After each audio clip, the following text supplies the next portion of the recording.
Hi, I'm Debbie Georgatos. Welcome to my show, America, Can We Talk? Today, we're going to talk about Flynn Judge Emmet Sullivan hires an attorney.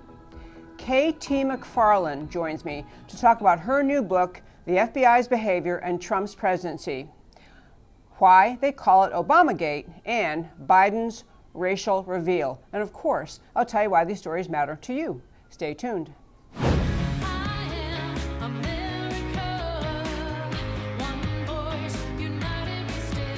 Debbie Georgatos, host of America Can We Talk, is an author, attorney, and political analyst whose mission is to inspire the American political conversation about preserving liberty in the best country on earth. And hello again and welcome to America Can We Talk and to today's First Five. I'm Debbie Georgatos. You likely heard over the weekend that I believe you already know, the D.C. Circuit Court of Appeals told the trial court in the Flynn hearing that Judge Emmet Sullivan the writ of mandamus was filed by the attorneys for Lieutenant General Michael Flynn, Sidney Powell. The D.C. Circuit Court actually gave Judge Emmet Sullivan, the trial court in the Flynn case, the opportunity to explain himself. Why is it you won't do the only legal thing you have in front of you that you're allowed to do, which is to dismiss the charges based on the DOJ's withdrawal of charges? And the D.C. Circuit actually offered him the opportunity to explain to them what he's doing. And in a very odd move for a D.C. judge, this is a federal court judge, he himself, Judge Emmet Sullivan, hired an attorney, Beth Wilkerson, apparently very well known within D.C. Circuit. She's represented many high-profile people, represented Judge Kavanaugh, and now Supreme Court Justice Kavanaugh. But the bizarre thing is, there's not much she could really be doing. I was kind of racking my brain over the weekend thinking, what is it she would be telling them? You know, she's either going to be telling them that she's just trying to protect the judge so that she's going to make sure he does not encounter disciplinary proceedings, which he should. She may be thinking that there's some argument that we're going to have that there's no rationale at all, but you shouldn't punish this guy. She may be even thinking, and I'm going to tell you the reason I think Sullivan's doing all this at this point, Judge Emmet Sullivan. I think he has either been threatened, he's made a political promise, he's been bribed. There's nothing that explains his behavior in the rational practice of law. So the first oddity was that the appellate court, the D.C. Circuit Court of Appeals, allowed Judge Emmet Sullivan to explain himself why he is not doing his job. The second oddity was that Judge Emmet Sullivan chose to hire this very high-flying attorney, Beth Wilkinson. And the third thing, and my third point today, to wrap up today's First Five, you probably saw the announcement that Christopher Wray, the head of the FBI, has announced he's actually going to do an internal study. He's going to figure out what happened inside the FBI. He's doing an internal review. And all I wanted to say on that topic related to Judge Emmet Sullivan is this. It does not matter what Christopher Wray uncovers inside the FBI. It does not matter if he looks into this, thoroughly speaks to every person and announces that the DOJ was exactly right, that charges should have been withdrawn, this is that they behave horribly. It doesn't matter if he comes out exactly the opposite or anything in the middle. Whatever, but I'm concerned that the timing that the FBI Director Wray announced, hey, I'm going to do this internal review, after all of what we know, all that has been uncovered in the media, that now for the first time, Wray is saying, I'm going to really dive in here and do an internal review, should have been done a long time ago. I'm a little bit worried it's a setup. I'm worried that this attorney, Beth Wilkinson, is going to argue to the D.C. Circuit Court of Appeals, why don't we hold off on this a little bit? Let's just see what Wray comes up with. Maybe Judge Emmet Sullivan has something here. I don't know that. That's my legal speculation. But I will say, again, no matter what Wray comes up with respect to what happened inside the FBI, there is no basis in law for Judge Emmet Sullivan to refuse to dismiss the charges against Lieutenant General Michael Flynn. No basis at all. It is his only choice. And so, as I said last week on this, if the D.C. Circuit Court of Appeals cannot find its way toward doing what the law requires, they also become suspect as to what their thinking and reasoning is, why they wouldn't just simply grant the writ of mandamus filed by Sidney Powell, Flynn's attorney, and order this judge to dismiss the charges. And that, my friends, is today's First Five. Well, you heard before we started the show, the introduction, we have a guest joining us. This is someone I have long admired, so I want to give her a really great introduction. K.T. McFarland. She has a new book out. I'm going to show you the book. Matt has a great picture to show you, but I just want to show you. It is Revolution, Trump, Washington, and We the People. K.T. McFarland. She was the Deputy National Security Advisor under President Trump, under Lieutenant General Michael Flynn. This is a great book. I read it cover to cover, took copious notes. I'm so excited. We actually have K.T. McFarland joining us, and I know many of you probably heard her name. An interesting thing I learned from this book, she actually started working in Washington during college. When she was in undergrad at George Washington, began working in the Nixon administration and ended up working along with Henry Kissinger, one of the premier, of course, figures in American history, towering figure in the Nixon administration. She worked in 1970s as a night shift typist and worked her way up a long, wonderful career in national security in Washington. And she was inside the White House during the brief tenure of Lieutenant General Michael Flynn as President Trump's national security advisor. So without further ado, I believe we have, yes we do. Hello, K.T. McFarland. Well, that's a wonderful introduction. I think we should just stop there. It doesn't get any better than that. But thank you so much. And I'm really honored to be with you, Debbie. It's really great. It's a great honor to see another woman who's really been a career, you've really broken a lot of glass ceilings and shattered things as you've made your career. And so it's an honor to be with you too. Well, thank you so very much. It's funny, I was thinking when I was praising your book, a lot of the reason I love your book, I love the detail, we're going to dive right into it, but I love what you said about your ideas about America, about nationalism and populism, the right ideas of those, because they're a little bit on the ballot in 2020. This notion of, do we embrace this nationalism, populism thing that was just really rebirthed under President Trump's campaign, or do we go to the other direction? I'm teasing that topic, but I first want to get back to the top of the news item. So, of course, there was this great story that came out of Washington that we now saw that Susan Rice had written a memo, literally as she's leaving the White House at the end of the Obama administration, claiming to recount what actually happened in a January 5th meeting inside the White House, where she's essentially laying out he said, I said. So what is your take on that? Is there any legitimacy to Susan Rice's memo at all? Look, I think there are a couple of things that stick out, and you'll like this as a lawyer too. So number one, it was a CYA. Knew, as did the Obama administration, as did the White House counsel, who apparently told her to write the letter, that they'd probably done some really bad stuff. And they realized that it was going to be uncovered. So what she did was very clever. By sending that memo in, not at 5 minutes to 12, but at 10 minutes past 12 on January 20th, that's the inauguration day. So at 12 o'clock, the Obama administration ended and the Trump administration began. So by putting her memo in there at 10 past 12, she ensured that it would be part of the Trump administration documents. She left it there because she knew people were going to come looking. And if in the writing of it, and the way she describes it, it was basically to say, President Obama said several times that we have to do this by the book. If we're investigating Flynn or handing over information, it's got to be done by the book. Well, that's not only is she CYO herself, but also President Obama. But then the interesting thing was, after she wrote this, 3 months later, Comey went before Congress. And he said, well, the only reason we were investigating Flynn was because President Obama had concerns. So they're already starting to point the finger at Susan Rice is saying, well, President Obama wanted to make sure everything was done by the books. If anything was done not by the books, that wasn't us, that was Comey. And then Comey is now saying, well, I did what I was told to do. I was just following orders. So I think they understand, they know full well they're in trouble. And this is the preemptive steps that they were taking even from the very beginning. But why? Because they all knew that there was nothing to the Russia hoax, that there was nothing to Russian collusion.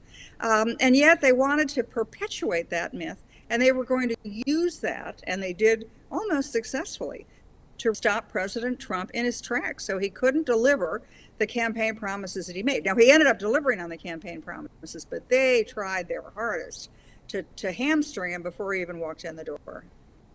That was a great summary. They absolutely did. What's so amazing in this modern era when media is out there, everything said in a text, in a tweet, anything said publicly, if you're a public official, everyone's going to go find it. So the idea that people thought they could, in this particular case, there was the March 2017 interview of Susan Rice, on television, where they said, did you have any knowledge of the surveilling of the Trump campaign? This was with Judy Woodruff. They specifically asked her, and she said, nope, didn't know a thing. How do these people not think that these statements they made that contradict what they're now saying are not going to come back to them? It's amazingly brazen. It's also, I guess, a little bit of faith that the more left-wing media is not ever going to call them on their lies or contradictions. Right. Oh, that's true. That's true. But remember, if it wasn't for Rick Grinnell, who was the acting Director of National Intelligence, and if it wasn't for Attorney General Barr, both of whom got into these positions fairly late in the game, this stuff would have been buried forever. The FBI Director, Wray, he's been sitting on this stuff for 2 years. He didn't bring any of it to the fore. So I think they honestly thought they could get away with it. The only reason they're not is because in the last 2 or 3 weeks, documents have been declassified, notes have been found, handwritten notes of FBI agents, senior FBI officials saying, well, what do we want to do with Flynn? Catch him in a perjury trap or get him fired? So the evidence is all there. It is now coming out, and it's coming out very quickly. New documents even released in the next day or two. And I think that at the end of the day, we'll find out that it was a pretty sordid abuse of power, really, by the intelligence community, by the senior officials of the Obama administration, and in not collusion maybe, but they were in concert with their allies in the liberal media. They were all part of the same game. The intelligence community, the Obama officials, the liberal media, they were all in it together. They certainly were all in it together. I like the term in cahoots. That maybe it's not rising to the level of conspiracy, a legal definition, but at least in cahoots. So I love that. I want to ask one more question specifically as to the Mueller, Flynn, all that investigation, which is, do you actually think, because I'm becoming concerned about Attorney General Barr and whether we're going to get to a point there will be a full vetting of everything they've discovered with the Durham investigation, a full laying out of what they understand, and possible indictments of some officials. And I know you don't have a crystal ball, but what is your sense of it? Do you think that there's ever going to be legal accountability? I'm not a lawyer, so I can't say what laws were or weren't broken. But Attorney General Barr said something last week I thought was really significant. He said that he's not looking at Obama, he's not looking at Biden to charge them with crimes. Now, why is that significant? Well, in and of itself, obviously, but that means that he doesn't have to stop this investigation before the election. That means he can go on. He's investigating people who are either no longer government officials, and I would put in that category James Comey, John Brennan, James Clapper. Those people are all being investigated, perhaps even Susan Rice. And will indictments be brought? Well, you tell me. I'm not an expert on what's a federal offense or not, but those names are certainly going to, they're going to lose a lot of reputational damage. Let's say there's going to be a lot of reputational damage, even if they're not indictments. I also think that in some cases there will be indictments of people who lied, who clearly lied, who knew they were lying, and who perpetuated this on the American people. Because it wasn't just me. I was collateral damage. General Flynn was collateral damage. Yep. To a certain extent, they all wanted to get President Trump. They were trying to find any way they could do to get him. But the real damage that's been done is for the last 3 years, they have sent us on a wild goose chase. We've all been screaming at each other for 3 years. Russian collusion, cover up, deep state. And guess who's won out of all of this? The Chinese.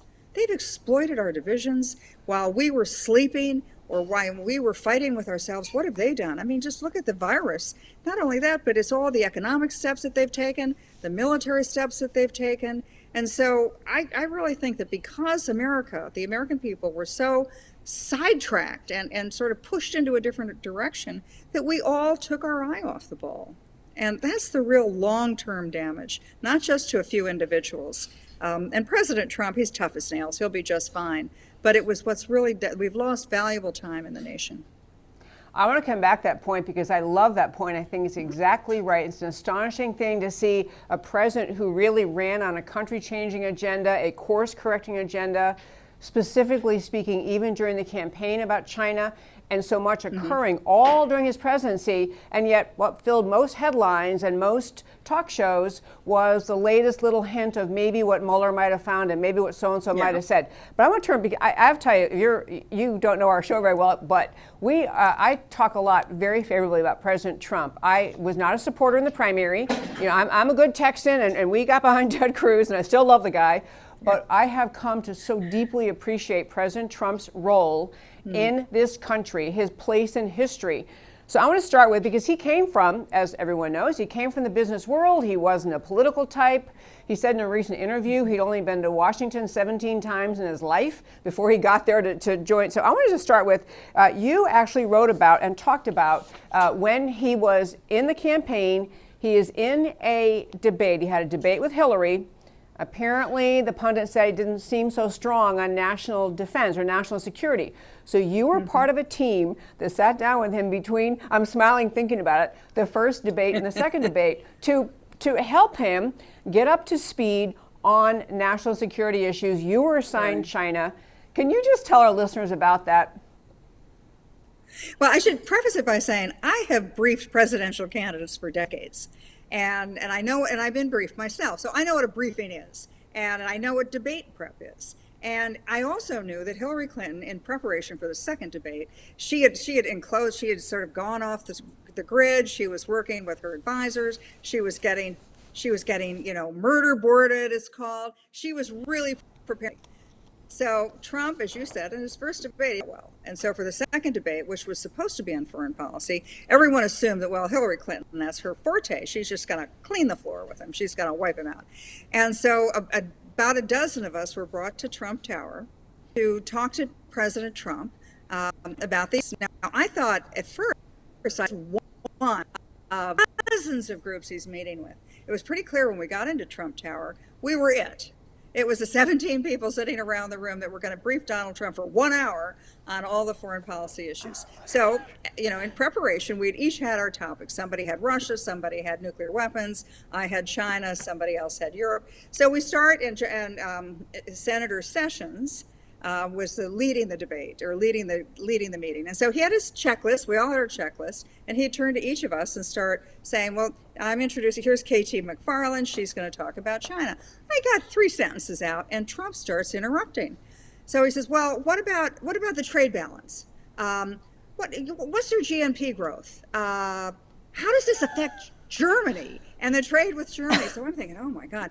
So I'm getting peppered with all these questions that I wasn't prepared for. And Trump did the same thing with everybody else. So at the end of the hour, I thought, oh, we haven't gotten through this list. He's not going to get any preparation. And when he opened it, he said, look, I don't believe in a lot of preparation because I think you get stale. So everybody knew, make your points quickly and get out. By the end of the debate, the prep, I looked over at Senator Sessions' list, and we had gotten through all the topics, just not in any linear fashion. And it was, he was not a passive receiver of information, which is normally what happens. He was right in there. And so when he asked me about the Chinese military, and I gave an opinion, he said, yeah, I think that's true. When somebody else talked about Europe, he said, no, I don't agree with that. It was like we were having a debate within ourselves. But what I finally figured out is that he assimilates information very differently. And because, as you point out, he wasn't a politician, he was a CEO of several very successful businesses, he thinks that he's the guy in charge and he wants to make the big decisions and he wants you to give him what he needs, not what you think he needs. And so, I realized right from the beginning, this is a different kind of candidate. He's going to be a very different president if he should win. And he has proven to be that and a lot more. Well, I love that story. And actually, one thing you comment in the book was you realize that he was interrupting people, but he was pretty well informed. He was reading. He may not know. I'm sure he didn't know all the detail the experts knew, but he knew enough, and he knew what he thought mattered, and he was confident enough to say, "Well, where is that going to go?" Very confident. So I love that. And this same behavior you're describing of a normal briefing, which you've been part of many, contrasted with a briefing by President Trump. It continued during the time you were in the White House, right? That whole style of you barely get 3 sentences out and he wants to go in a different direction or ask. In fact, you should honestly, reading the book at home, I was periodically interrupting myself, running down to my husband's office. You got to hear this funny story. Just telling him, because we can completely picture it. But this continuing in the White House of putting people, asking questions, having a briefing, disrupting the briefer, letting other people chime in. Did you get comfortable with that, or was it something that was unsettling to people? It was unsettling if you've experienced for the first time. And I would always bring my NSC staff members in, and I would try to play President Trump, and I would interrupt them and pepper them while they tried to give me a briefing so that they could have a sense of how difficult it was going to be. You never really get comfortable with it, but I think the key that I found with him is a couple of things. One, by the time you get to be president, you're a passive recipient of all information. You don't really know anybody other than politicians and lobbyists. But when President Trump came in, he has this huge intelligence network of his own. Golfing buddies, billionaire pals, international businessmen. He knows a lot of people, and he talks to them all the time. So he has the ability to push back when he thinks the intelligence community isn't really giving him what he needs. The other thing I found with him, though, is that, people say, oh, well, he only likes people who fawn over him. I could disagree with him as long as I had a legitimate reason for it. And one example that I talk about in my book is the day that we found out that the Syrians were using chemical weapons against their own civilian population, women and children. Trump came into the Oval Office. He was mad as could be. And I sat down with several other people for the president's daily intelligence briefing. And he said, I want to take him out, meaning President Assad of Syria. So I'm looking around, nobody's saying anything. And I said, well, Mr. President, you can't do that. And he said, why can't I do that? And I said, well, that's actually an act of war, and it would be a declaration of war to try to target a foreign leader for assassination. And I said, and secondly, it's against American law. And he said, well, they're already at war with us. Well, I knew what he wanted was to do something. But he wasn't sure what that something was, and all he was thinking about was, I want to assassinate this guy. Look at what he's done. But when I said to him, well, it doesn't mean you do nothing. But you can't assassinate him, but here's what you might be able to do. And so we started giving him options. He argued with me a couple of times, but by the end of it, he totally understood that the best option was the one he ultimately took, which was to use American Tomahawk missiles to bomb the airfields of the Syrian military that was using those airfields to deliver chemical weapons. So Trump, I found him able to take other people's ideas and make them his own, but only after he had vetted them and only if you made a good case. He wasn't going to take it on faith. You needed to be able to support it. And then I found him very easy to work with in that regard. I love hearing that. I actually, it's a kind of funny thing what I talked about during the campaign, which I think he really brought to America.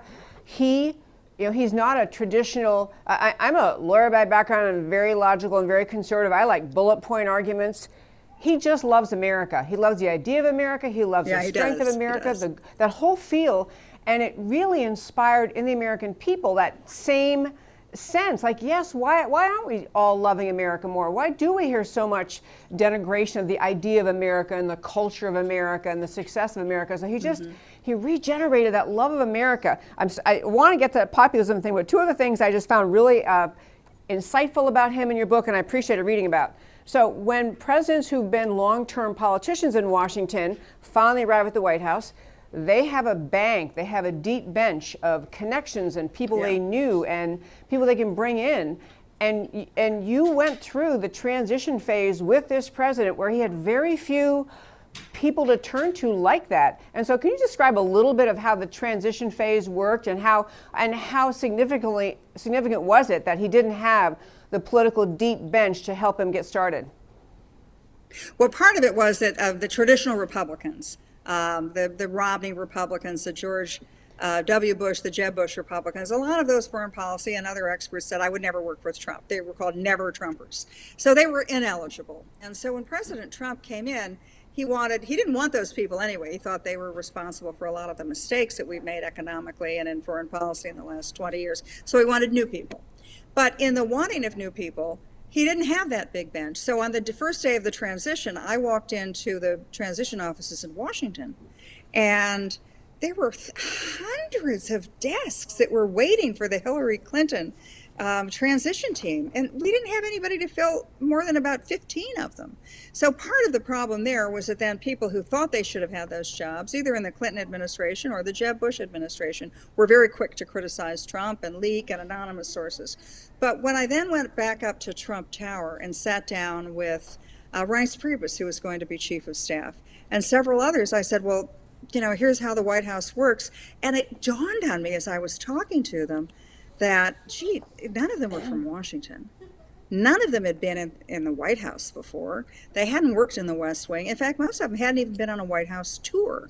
I think President Trump was the only one who had actually been in the White House, and that's because he probably went to some state dinners. So they really didn't know what was about to hit them. And I even took out a yellow legal pad and started drawing a map of the, of a diagram of there's the Oval Office, here's the Chief of Staff's office, here's the Vice President's office, and then went through and talked about the responsibilities of those jobs. So in a lot of ways, this was an administration that had a tough time getting their feet on the ground, but that was actually a good thing.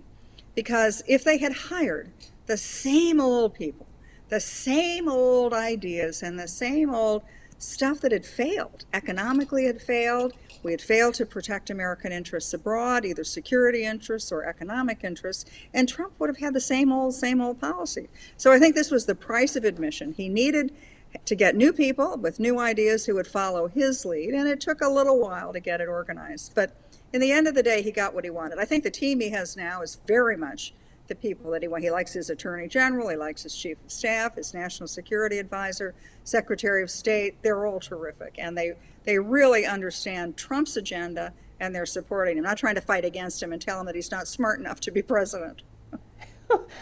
Clearly that did not go over for anyone to apply that. No. One last thing about your life at the time in Washington. You wrote about this meeting early on in the White House. You had Lieutenant General Michael Flynn, National Security Advisor, you're his deputy, called a meeting in the White House of the entire big NSA staff.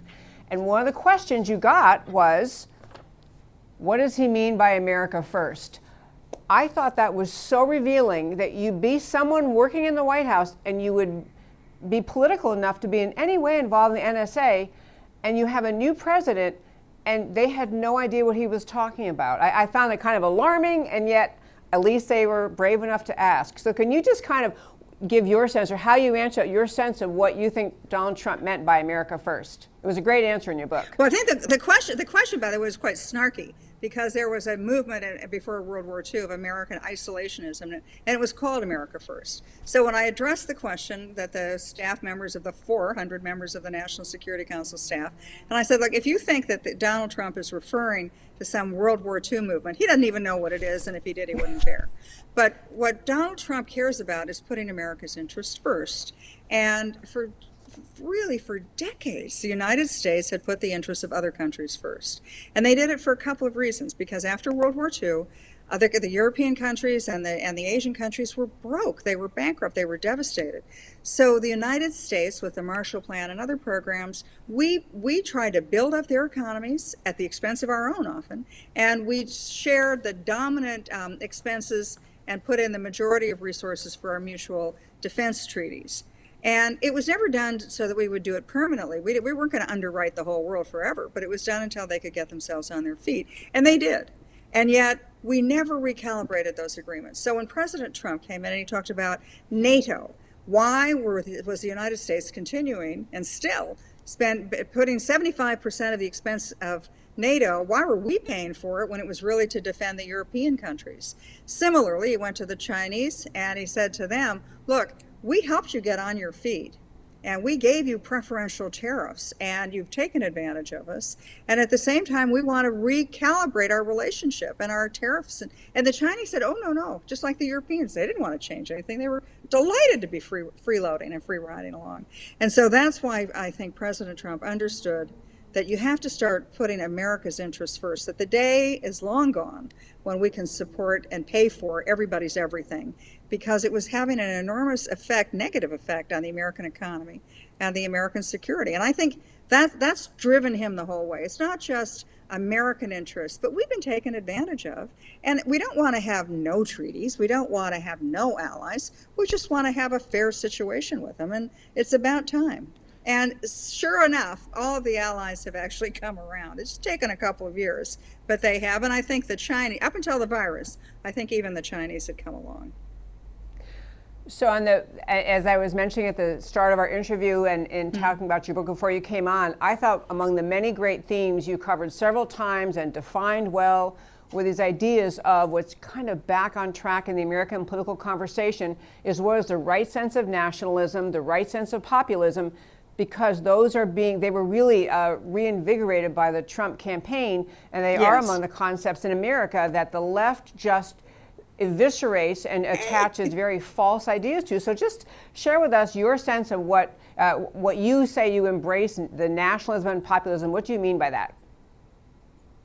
Well, populism to me is pure democracy. And that's when the American people, the voters, we have not only the right, but the responsibility to choose our leaders. And they're supposed to govern us. If we don't like them, we get rid of them. And we have another election. It's a peaceful revolution that we have. But what's happened over the last 20, 30 years is that the people in Washington, often the bureaucrats, they're not elected by anybody, they're not accountable to anybody, they can't be fired by anybody. They were the people who were running things. And I think that what we've seen in the 2016 election, and we've seen since, is those people, the Washington establishment, I'll call them, they don't think the American people should have the right to govern themselves. They think we made a mistake in 2016, and so they think that that's why I think the whole effort to not let Trump be Trump, but to govern instead of Trump. And so populism to me is that the right of the people to choose our leaders. The other thing that I concluded about populism and the American system is our founding fathers expected us to have political revolutions. I mean, they knew the nature of man. They knew the nature of government was to keep getting bigger and bigger with more power, more responsibilities, and taking freedoms away from the people. So they gave us the right to a political revolution. And we've gone through them before. Every 40 years or so, the government in Washington becomes so disconnected from the people that we throw them out and we get new leaders. And I think it's because of the very dynamic nature of America. And it's not just immigration, but it's the way we earn a living. It's our industrial revolution. It's a technology revolution. It's our geographic changes. It's our demographic changes. It's our social changes. And government, by its very nature, just wants to support the status quo. They're not nimble enough to keep up with we, the American people. So I think 2016 was a revolution of the American people, the populace, and the people who feel that America's interests were not being served. Not only were their individual interests not being served, but the nation's interests were not being served by the status quo people in Washington. So it was a populist revolution of the American people rising up and electing a very different kind of leader. And it was also a nationalist revolution of saying, you know, we don't like this thing of the globalism thing where we're putting everybody else's interests first, and we're kind of giving up our own sovereignty to some international organization that doesn't really have our interests at heart. So to me, it's not xenophobic, it's none of those things. What it is a recognition that the United States has certain values, free market system, a pure democracy, and that we should continue to support them. And there's nothing wrong with that.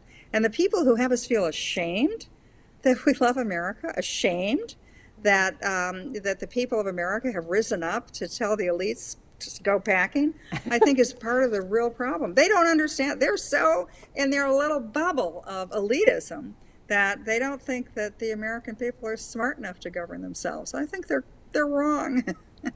And we've shown them that throughout our history, because we come back again and again and throw the bums out and put new people in. KT McFarland, first of all, I want to say to our listeners again, this is the book. You really should get it. It is a fun and fast-paced and deeply informative read. I learned so much, and I am a total political wonk, and I learned so much. Revolution, Trump, Washington, and We the People is the name of the book. KT McFarland, thank you so much for taking time and joining me today. Thank you very much, Debbie. I really appreciate it. Thank you. Thank you.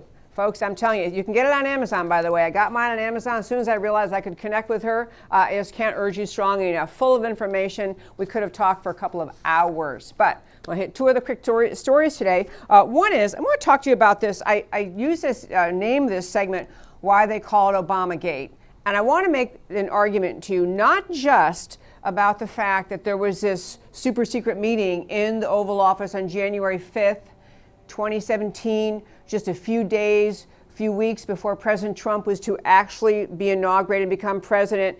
The super secret meeting that was later summarized by Susan Rice in her email saying, basically saying, we did everything by the book. We're so proud of ourselves.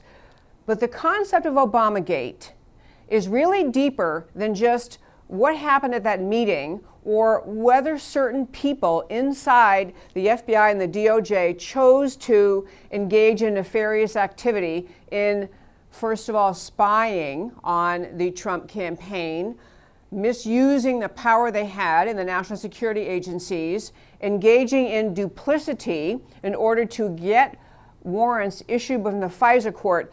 The term ObamaGate, I hope, will come to mean the very broad concept that what you had in President Obama, who served, as you all know, 2 terms as president of our country, was an attempt to radically turn this country away from our foundational promises, the foundation of the Declaration of Independence, of the Constitution, the idea of a country rooted in liberty, country rooted in the idea that you have rights simply because you were born. And Obama, a very radical leftist, a Marxist, a socialist, worked for 8 years to move this country over to the radical left, over the cliff to socialism. Part of the effort, especially during his second term, was to seed, as in S-E-E-D, seed, plant seeds, put people in all sorts of positions in high levels of government that would continue his agenda even when he was no longer in office. He was, of course, hoping that whoever the Democrat candidate would be next would win and would continue his radical leftist agenda. But what Obama was trying to do was to make the radical transformation of America that he promised in his campaign. He was trying to make that, take it down a permanent path where we, the American people, could not undo it. The goal, just like in a little microcosm, the passage of Obamacare. Obamacare was written in a way designed to make it with intentional, interlaced regulations and provisions and laws and agencies and individuals with power, written in a way very intentionally to make it nearly impossible to undo. The point of having Obamacare written that way was to push the radical leftist agenda to have government-controlled health care in this country for all time going forward. It was not written in a way that says, here, we're going to try something new, let's see how it goes. It was written in a way to set it permanently in stone. That's a microcosm of the larger point I'm making. What President Obama was determined to do because of his agenda was a very radical transformation of America down the leftist path. When President Trump won, shocked the Obama administration, shocked Hillary Clinton, shocked the world, many people on the left began to scramble thinking, what is it we got to do? What is it we're going to do in order to keep ourselves going, to keep this pushing? So during the time of the 2016 presidential campaigns, but starting in 2015, the FBI and the DOJ have been, under President Obama, have been engaged in a perpetual undermining of candidate Trump, a perpetual undermining of him and everything he was trying to do. And then it led us to the point after he became president, President Trump became president. You have the FBI, DOJ continuing this, undermining, finding a way to make him delegitimate, to delegitimize him, to make him, to hopefully force him out of office, whether through the impeachment or what they thought they could find, the Trump-Mueller collusion hoax. It was an ongoing effort. And what President Trump recognized in the campaign, and again after he won, was that he was fighting not just a few strategically placed bureaucrats. He was actually facing a monolithic, massive, leftist, deep state. Now, Matt the Wonderful, I believe, has a cue ready, has a clip ready. This is a President Trump. He was interviewed recently, just a couple of days ago. I want to have you hear what he had to say about the deep state here in America. Until Richard Grenell was made the acting director of national intelligence by you, reporters, members of Congress, members of the public had asked to see a lot of this information really for 3 years, but it was kept hidden. What do you make of that? Because it was kept hidden by people working for your administration. Richard Grenell is a superstar. He had guts, he had courage to do what he did. We have another superstar going in, as you know, John Ratcliffe. He just got approved yesterday, and he'll be taking over as of Tuesday. Richard Grenell's done one of the best jobs I've ever seen. I mean, in a short period of time, he exposed them as being corrupt. Look, they were trying to do a takedown of the President of the United States illegally. It's all illegal. Now, I don't know what happens. We hope Bill Barr is going to be as good as we think, because Bill is he's a great gentleman, a great man. He's got to hopefully use that information and do what's right. But what am I doing? I'm fighting the deep state. I'm fighting the swamp. And I said I was doing it, and I'm exposing the swamp. I think if it keeps going the way I'm going, and Ratcliffe is fantastic, if it keeps going the way it's going, I have a chance to break the deep state. People, that was the key line that people quoted as soon as that was with Cheryl Atkinson being interviewed, President Trump. I have a chance to break the deep state. You have to understand how deep that is. It's not just expose a list of people who may have committed crimes. It is the whole big effort of ObamaGate, of what Obama was doing, trying to literally pull the roots of freedom out from this country. So I want to close out this segment by saying there's a great piece on our website, americacanwetalk.org. It's called AG Barr, You Might Want to Rethink Obama and Biden. Attorney General Barr made comments last week where he said, as you heard a moment ago with KT McFarland, it sounded like Barr was saying, well, we're not really going to go after Obama or Biden. He didn't actually say that. Barr didn't actually say he never would. He said, as of now, or something like, as of now, we're not going to have this effort to go after, investigate or try to indict former President, Vice President Biden and former President Obama. But I think Attorney General Barr has to keep a mind open to that, because if you don't root out, if you don't show the world that you're never, ever going to permit this kind of third world undermining coup attempt by an administration fighting the incoming administration, you've really surrendered a great deal of the core greatness of America, of the idea of America, of the freedom of America. So I'm really hoping Attorney General Barr will rethink that if the evidence indicates that Obama and Biden were as complicit as it appears. Last quick story for the day. You probably heard this yourself over the weekend, but Biden gave an interview, which this is Joe Biden, the Democrats' presidential candidate, allegedly. I asked Matt the Wonderful to quick play this clip, and then we'll talk about it. I don't know if you saw, I saw the day that the news report broke that Amy Klobuchar was being vetted, and a lot of people on social media, they're not too happy about that. And it's because they want your running mate to be a black woman. I don't know if you saw the op-ed in the Washington Post by some of the leading black women voices in this country. And they feel, since black women are such a loyal voting bloc and black people saved your political life in the primaries this year, they have things they want from you. And one of them is a black woman running mate. What do you say to them? What I say to them is that I'm not acknowledging anybody who is being considered, but I guarantee you there are multiple black women being considered. Multiple. You got more questions, but I tell you, if you have a problem figuring out whether you're for me or Trump, then you ain't black. Okay, unbelievable he said that. And I want to we don't have much time left in the show today, but I want to make a couple quick points. We're going to do a very special deep dive into Biden in the next couple of days. What I want to say about that interview is, number one, the gentleman the host of that show who was interviewing him, whose show's name is Charlemagne the God. His show is called The Breakfast Club. That did not go over well, that statement by Joe Biden saying, if you don't support me, you ain't black. And so this guy, so very quickly, of course, after the interview, Biden issued an apology. He said, I shouldn't have been such a wise guy. I shouldn't have been so cavalier, blah, blah. But the apology was not sufficient. That host you saw, Charlemagne the God, basically said all Biden did was give lip service to an apology. He says the apology is cool, but the best apology is actually a black agenda. That host is saying what Biden's got to do is come up with a black agenda. He says, real policy commitments. He goes on to say we've got to stop acting like the fact that the blacks are overrepresented in America when it comes to welfare, poverty, unemployment, homelessness, drug addiction, crime, coronavirus. That's no accident. That's a function of systemic racism. And then you had other people, other black leaders weighing in. And I want to just tell you some of their comments. One was Alicia Garza, who is a co-founder of Black Lives Matter. She said, none of us can afford for the party or for this campaign to mess this election up. And comments like this are the kinds that frankly either make black voters feel like we're not really valued and people don't care if we show up or not. Another black leader, Adrian Shropshire,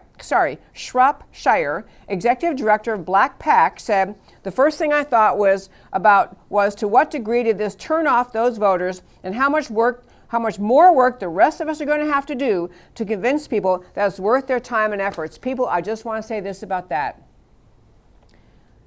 The core problem is Biden is saying in that interview, he is revealing how he really thinks. This is not a thing you say when you have honest to goodness, fair-minded thought and you think as a candidate, my job is to convince voters of all different backgrounds to support me because here are my ideas. He's taunting that host, number one. But secondly, and most important, the idea of identity politics is behind what Biden is saying. Biden is saying the same message the Democrat Party says to a wide variety of groups in this country, the identity politics answer, which is the Democrat stance, which is because of your skin color, you are going to believe and value and vote the way we tell you. We, the ruling elite class, get to tell you because of your skin color or your ethnicity or your gender, but in this case, he's talking about skin color, saying, we get to tell you what you think. You're not allowed to think for yourselves. Because your skin color is black, you must think the way the Democrat Party is telling you. It is the most racist attitude. Identity politics at its core is just flat out racism. It is the idea that because of your skin color, you're told how you will think, and you are taunted and mocked and ridiculed if you dare to say, but I don't agree with the Democrat Party agenda. I don't agree with whatever the issues are that Biden is on. The Democrat Party and their embrace of identity politics needs to be recognized in this country as a core embrace of racism. We're going to have to roll because we're almost out of time on the show today. And I do want to tell you, I'm going to get into a few more amazing things I've been reading about Joe Biden recently. I have to get into them in the next couple of days. We'll be covering that in this show because what he did, I call this the reveal by Joe Biden. What he did is tell you not just how he really thinks, which is basically, if you're black, of course you must support Biden, but it is a larger thing of what the American left, the identity politics embraced by the American left. The larger message is you're not allowed to think for yourself. If you have a particular skin color, then you're not allowed to think. You must think what we, the Democrat Party, tell you to think. That, my friends, is racism, plain and simple. At the end of the show, I always turn and tell you why the stories we talked about today matter to you. And so, starting with today's first story, we had Flynn judge Emmet Sullivan hires an attorney, and why that matters to you. Emmet Sullivan has gone rogue in the Flynn case. He's playing a role that's way out of bounds for a judge. Sullivan is second-guessing prosecutorial judgments while brazenly ignoring the evidentiary record of criminal wrongdoing by the Obama administration. The appellate court has ordered Sullivan to explain himself or be removed from the case, and he hires a high-powered D.C. criminal defense attorney to help him. This is the federal judiciary in our nation's capital in a condition of moral rot and lawlessness. Re-electing President Trump may be America's last chance to restore itself as a beacon of liberty under the rule of law. And the next thing, why they call it ObamaGate, the Russia collusion hoax was not an aberrant one-off action by a rogue or single bad apple official or even a tiny little group. It was part of an ongoing, long-term mission. The orchestrated sabotage of a political opponent, the orchestrated attempted coup against a duly elected president of the United States, in each case orchestrated by multiple top officials of the federal government in coordination with the mainstream media. This is a sweeping away of the Constitution. It is the elimination of we the people as a source of political power in the U.S. in favor of a ruling elite that controls all levers of power. It is an attempt at a fundamental transformation of America. That's why ObamaGate is a huge deal. That's why ObamaGate is not going away. And finally, Biden's racial reveal, "You ain't black if you don't vote Democrat," is quintessential group identity politics. It's the foundation of the left. It is profoundly insulting to individuals. Yet Black Lives Matter complains only that Biden made their job harder to get black Americans to turn out and vote for the Democrat Party, as if their job is to make black Americans think alike. Still no questioning of their blind loyalty to the Democrat Party. The denial of an individual's right to think for himself or herself is the ultimate anti-American perspective. That's why many black leaders are stepping up to denounce Biden irrespective of political party affiliation. The true end of racism is still found in Martin Luther King's formulation: content of individual character matters, not color of skin. And that, my friends, is America Can We Talk for today. Thank you so very much for tuning into this show every Monday through Thursday, 3 p.m. Central Time. America Can We Talk is all about standing up for and speaking up for the unique, extraordinary greatness of America. I love talking to you every chance I get about America's greatness. I encourage you to tune in every day, to share the show on social media. Do all you can to share it. Help me get this message of this show out to more people in the world, that every generation has the job to preserve America. It's our turn. It's our time. We, the patriots who love this country, must step up, speak up, defend it, to preserve it. I speak up for America because America matters. And I'll talk to you next time.